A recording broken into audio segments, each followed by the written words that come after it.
Hello friends, welcome to my YouTube channel. आज हम बात करने वाले हैं जो इंटरनेट की स्पीड है उसके डेफिनेशन के बारे में। स्पीड को कैसे हम तय करते हैं और ये भी जानेंगे कि जो कंपनियां क्लेम करती हैं कि ये स्पीड वो प्रोवाइड कर रही हैं वो स्पीड की अंडरस्टैंडिंग क्या है और हम जो समझते हैं एक्चुअल में उसकी रियलिटी क्या है, उसके बारे में मैं आपसे डिस्कशन करूँगा। तो सबसे पहले जानते हैं फ्रेंड्स कि जो कंपनियां हमें क्लेम करती हैं, जैसे फॉर एग्जांपल हम अभी जियो फाइबर को लेके चलते हैं। तो जियो फाइबर में जैसे कि हमको बेसिक जो प्लान होता है 399 रुपीज़ वाला प्लान होता है, जो आफ्टर टैक्स हमको 470 रुपीज़ का पड़ता है। तो उसके बारे में जानेंगे। जैसे कंपनी क्लेम करती है कि उसमें हमें 30 Mbps की स्पीड मिलती है, लेकिन यहाँ पर आप ध्यान दीजिएगा कि 30 Mbps किस तरह से लिखा होता है। 30 Mbps इस तरह से लिखा होता है। अब इसका अर्थ अगर हम समझें, एक मिनट के लिए अगर सोच के देखें कि वास्तव में एक अंडरस्टैंडिंग क्या होगी इसको लेके, तो 30 Mbps का मतलब होता है कि 30 मेगाबाइट्स पर सेकेंड। इसका मतलब ये हुआ एक सेकेंड के अंदर 30 MB की स्पीड उसकी डाउनलोडिंग स्पीड है या उसकी अपलोडिंग स्पीड है। ये हम अगर नॉर्मल अंडरस्टैंडिंग हमारी यही होगी। लेकिन मैं आपको एक बात बता रहा हूँ फ्रेंड्स कि ये जो 30 Mbps लिखा होता है इसको ध्यान से देखिएगा। इसमें जो बी होता है वो स्मॉल में होता है, बी और एस जो लिखा होता है स्मॉल में होता है, जबकि Mbps और जो ये Mbps जो होता है मेगाबाइट्स पर सेकेंड, इसका अर्थ ये होता है कि जब इसमें कैपिटल में लिखा होता है अगर MB, तो वो उसको Mbps बोलते हैं। अब इन दोनों में डिफरेंस क्या है ये चीज को समझेंगे।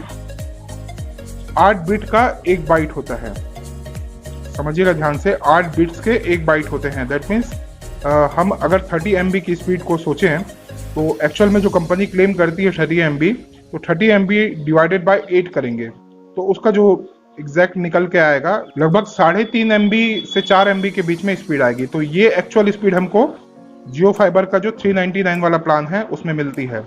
आप समझ गए होंगे। ऐसे ही एग्जांपल समझ के आप जो अदर प्लान्स हैं जियो के, लाइक जो आपका 699 का प्लान है जिसमें 100 Mbps की स्पीड कंपनियां क्लेम करती हैं, और उसके अलावा 999 वाला प्लान है जिसमें 150 Mbps की स्पीड क्लेम करती है। उसी तरह से और भी आगे प्लान है जिसमें 300 Mbps तक की स्पीड, 1 GB तक की स्पीड, 1 GB Mbps तक की स्पीड कंपनियां क्लेम करती हैं। तो उसका एक्चुअल जो मीनिंग होता है वो ये होता है कि डिवाइडेड बाय 8, और उतनी ही स्पीड वास्तव में कंपनियां हमको प्रोवाइड करती हैं। ये एक अंडरस्टैंडिंग है जो कि हम लोगों की जनरल जो थॉट होती है, जैसे मैं भी अभी तक यही समझता था जब तक मुझे इन्फॉर्मेशन नहीं थी इसके बारे में, ये 30 MB मीन्स हमको 30 MB की स्पीड मिलती है। ऑल्दो होता क्या है कि हमारी जो रिक्वायरमेंट्स है वो प्रॉपर फुलफिल हो जाती है, लाइक किसी भी प्रकार की बफरिंग नहीं होती और सर्विस विदाउट एनी इंटरप्शन बहुत अच्छे से चलता है। लेकिन एक्चुअल में जो उसकी जो उसकी रियलिटी है वो ये है कि डिवाइडेड बाय 8, दैट मीन्स जो स्पीड कंपनियां क्लेम कर रही हैं उसको डिवाइडेड बाय 8 करेंगे तो वो मेगाबाइट पर सेकेंड, दैट 30 Mbps की स्पीड को हम 1 मिनट के लिए मान ले, डिवाइडेड बाय 8 अगर करते हैं तो लगभग अगर उसको 4 MB भी अगर मान लेते हैं अपन, तो उसको इस तरह से देखेंगे कि 4 MB मेगाबाइट्स, 4 मेगाबाइट्स को की डाउनलोडिंग उसमें पर सेकेंड की उसकी स्पीड होगी। ये रियलिटी है। तो अब मैं एक्सपेक्ट करता हूं कि आप इस पॉइंट्स को अच्छे से समझ गए होंगे। जैसे कि आप बिट्स और बाइट्स की जो कैलकुलेशन है उसको अच्छे से समझते होंगे। जैसे कि 8 बिट्स का एक बाइट होता है, वैसे ही 1024 बाइट्स का एक KB होता है, किलोबाइट्स होता है। उसी तरह से 1024 किलोबाइट्स का एक मेगाबाइट होता है, और वैसे ही 1024 मेगाबाइट्स का एक गीगाबाइट होता है। और देन उसके बाद कंटिन्यू चलता जाता है कि 1024 गीगाबाइट्स का 1 टेराबाइट होता है। तो ये कैलकुलेशन होता है जो कि बिट्स एंड बाइट्स, और जो किसी भी स्पीड को बिट्स एंड बाइट्स की जो कैलकुलेशन है उसको हम समझ सकते हैं। जैसे कि मैंने आपको चार्ट में दिखाया है उस तरह से हम बिट्स एंड बाइट्स की स्पीड की अंडरस्टैंडिंग ये होती है। कंपनियां जो क्लेम करती हैं कि जो स्पीड वो प्रोवाइड कर रहे हैं उसको डिवाइडेड बाय 8 करिए तो ही आपको मेगाबाइट्स, जो हमारी अंडरस्टैंडिंग जनरली होती है, जैसे हम पहले ब्रॉडबैंड लगाते थे तो उसमें 1 MB 2 MB ऐसी स्पीड ही हमको मिलती थी।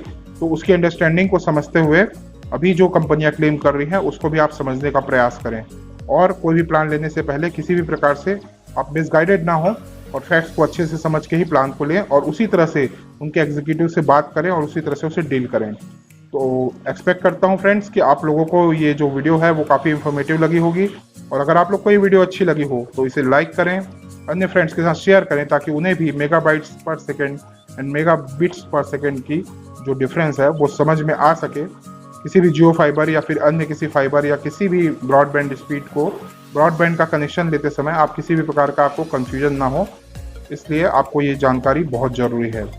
तो फ्रेंड्स, अगर आपको वीडियो अच्छी लगी हो तो इसे शेयर करें एंड फ्रेंड्स के बीच, लाइक करें और मेरे चैनल को सब्सक्राइब करें ताकि आगे भी ऐसे इंफॉर्मेटिव वीडियोस लेके मैं आप लोग के सामने आता रहूँ। Thank you friends, thanks for watching this video, bye bye.